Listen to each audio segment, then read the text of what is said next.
to know. Because I've seen him do it. I've seen him turn around situations. I've seen him turn around companies. I saw him turn around the Olympics. I saw him as a great governor. And you know what? I can't wait for him to turn around America. So let's let him get all his money out.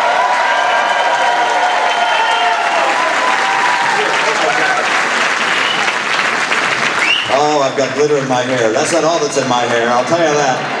I glue it on every morning, whether I need to or not. You know, it was about 3 years ago, I think almost to this day, that President Obama was on the Today Show. And he was asked about how he'd lead the country, and he said, look, if I can't turn around this economy in 3 years, I'll be looking at a one-term proposition. And we're here to collect.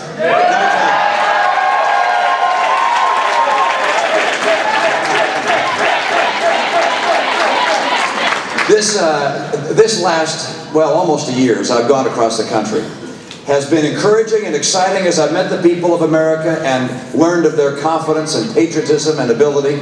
But also it's been a little disheartening to see how many people are really suffering.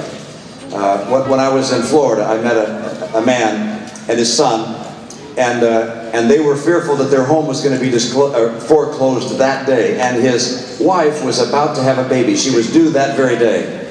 That's what's happening in this country. I was in New Hampshire. I met a barber there, over 70 years old. I said, why haven't you retired? He said, because my savings aren't worth much anymore. I can't afford to retire. You got seniors today who were thinking of retirement and now are looking at, in some cases, minimum wage jobs, a couple of them. I know college kids that I speak with, they used to be concerned about a whole series of issues. Today, one issue stands loud and clear, which is, can I get a job when I get out of college? And you got soldiers coming home from Iraq and Afghanistan, particularly Afghanistan today, of course, and appreciate their service. But they ask, when I get home, can I find a job? This president has failed to reignite this economy. This is a president who faced a difficult time. And you remember the words of Thomas Paine. He's reported to have said in difficult times, lead, follow, or get out of the way. Well, we elected President Obama to lead. He chose to follow, and now it's time for him to get out of the way.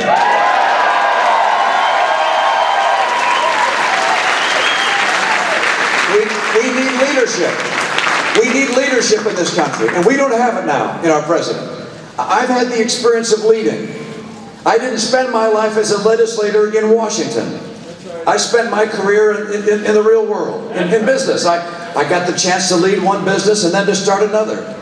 And then because of my success doing that, I was asked to go off and help run the Olympics that got in trouble and help lead them back.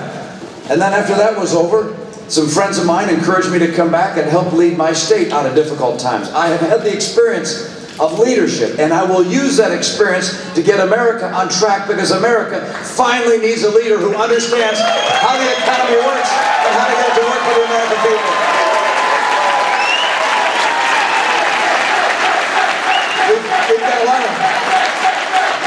We've got a lot of good legislators. We got a lot of good legislators. What, 535 people in Washington. They all think they ought to be president. But they haven't had the experience, in most cases, of actually leading, of having that responsibility. I think it's time to have someone who has had that responsibility and who understands what Americans are going through. The president, just the other day, was on a Google connection, talking to people. I don't know whether you heard about this. And a woman said to him that her husband has been out of work for a long period of time, an engineer, and a semiconductor engineer. And he said, well, gee, I'm surprised to hear that. He said, my understanding is people like that ought to be able to find jobs very easily. He said, I'm very interested in hearing that, said he. Is he so detached from reality? Does he just not understand what's going on in America? Does he not understand how hard people are having to make ends meet in this country? The median income in America has dropped by 10% in 4 years. 10%. Even as the cost of food and clothing and gasoline and healthcare, all those things are going up. So many people out of work. This is, I mean, we've had 35 straight months with unemployment above 8%. And the 8%, that was the limit. He told us he'd keep unemployment below if we let him borrow $787 billion. He does not know how to lead America. He's detached from the American people. I will stay in touch with the American people, and I will lead us back to prosperity.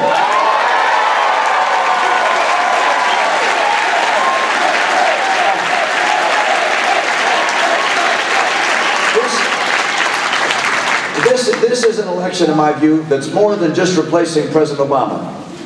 It's about restoring American greatness. And there are two very different visions we have. I think it's a fight for the soul of America. And when I say that, I look at a president who says he wants to fundamentally transform America. I don't want to transform America into something it's not, or it's never been. I want to restore to America the principles that have made us the most powerful nation on earth, economically and militarily. The president is remarkably comfortable with trillion-dollar deficits, as far as the eye can see, despite the fact that looking down the road, we're only a few years away from the level of debt that Greece and Italy and Spain and France and Ireland have endured. That's not the right course for America. If I'm president, I will not allow this, in my view, immoral borrowing to continue. I will instead not just slow the rate of growth of government programs down, I will cut and eliminate government programs.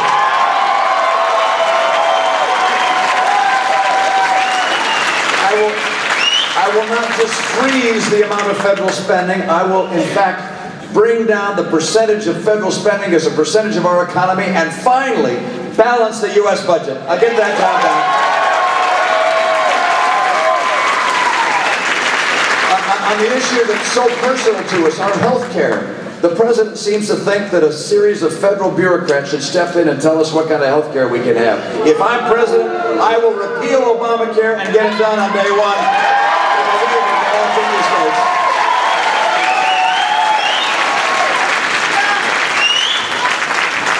This is a president whose view of free enterprise seems to be taking your money and giving it to the companies of his friends. That's crony capitalism, and you've seen it time and again. My view of free enterprise is to get government out of the way and to unleash the genius and the imagination of the American people in small and medium-sized and big businesses across the land. This president seems to think that our foreign policy should consist of appeasing and accommodating some of the world's worst actors.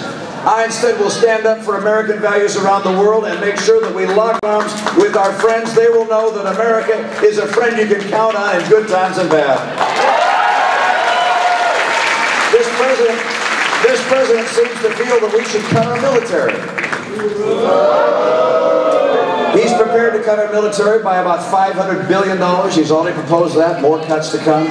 This is not because the world is safer. It is not safer, it is more dangerous.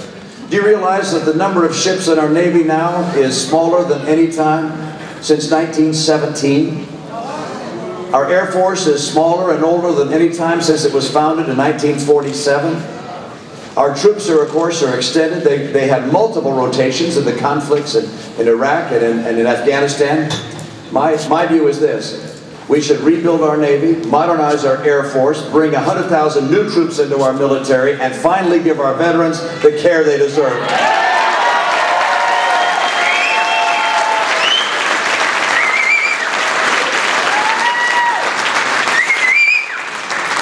This is really a watershed time for America to decide what we're going to be.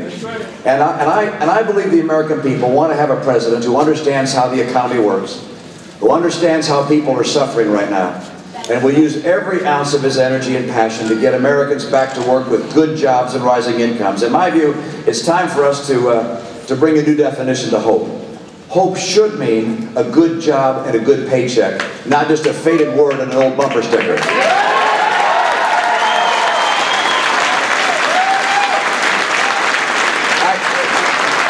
I love this country. I grew up with a mom and dad that put me in their car and drove me across the country to see the beautiful landscape, the canyons, the mountains, the oceans, the sequoias. They drove us in their Rambler, by the way. And it made it. It actually made the trip. I fell in love. I heard someone say a good car. I agree. There you are, right there. It was a good car. My dad made them. I fall in love not just with the land of America, but also the people of America. And have come to know the goodness and the passion and the patriotism of the American people. I don't think any other people on earth put their hand over their heart during the playing of the national anthem. We love America. I love the hymns of America, by the way. America the Beautiful. Oh, beautiful for spacious skies. For amber waves of grain. For purple mountains. You want to sing that? Is that just like... Can you sing it? Can you guys sing it? All right, and not just me now, okay? Oh, beautiful for spacious skies, for amber waves of grain, for purple mountains' majesty, above the fruited plain. America, America, God shed His grace on thee, and crown thy good with brotherhood, from sea to shining sea. Wow.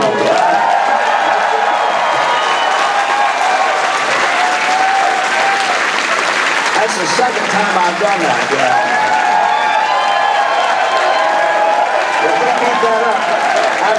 If we keep that up, I'm going to have to get singing lessons, because I'm not so good. I also love the other verses of that song. Oh, beautiful for heroes proved in liberating strife, who more than self their country loved, and mercy more than life. Do we have any members of the armed services, or veterans here? Please raise your hands and be recognized. Thank you. Thank you. Thank you for your service. One more verse. One more verse that's not as familiar to most. Oh, beautiful for patriot dream that sees beyond the years. The idea is that the founders, in writing the Declaration of Independence, were not just writing for their time, but for the times beyond their years. When they wrote in the Declaration of Independence that God had endowed us with our rights, not government, but God. Amen. And those rights included life, liberty, and the pursuit of happiness. That last phrase said that in this country, people would be free to pursue happiness as they choose. The circumstance of their birth, the place of their birth, would not determine what they could achieve. Government would not tell them how to live their lives, or live their lives for them. Instead, we would be free to pursue happiness as we choose. And by virtue of that brilliant insight, America attracted the most pioneering-oriented, innovative, creative people in the world. And their success did not make the rest of us poorer. Their success made us better off. I love the principles of America. And at a time like this, with all the challenges we face, I see a president looking longingly towards Europe and making us more and more like Europe. Europe doesn't work in Europe. It's not going to work here.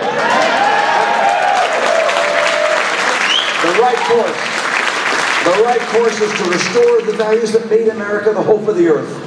And I'm convinced that if we have a leader and leaders who will tell the truth and live with integrity and who know how to lead, if they will draw on the patriotism of the American people, we will rise to the occasion and do everything necessary to keep America as it's always been, the shining city on a hill and the hope of the earth.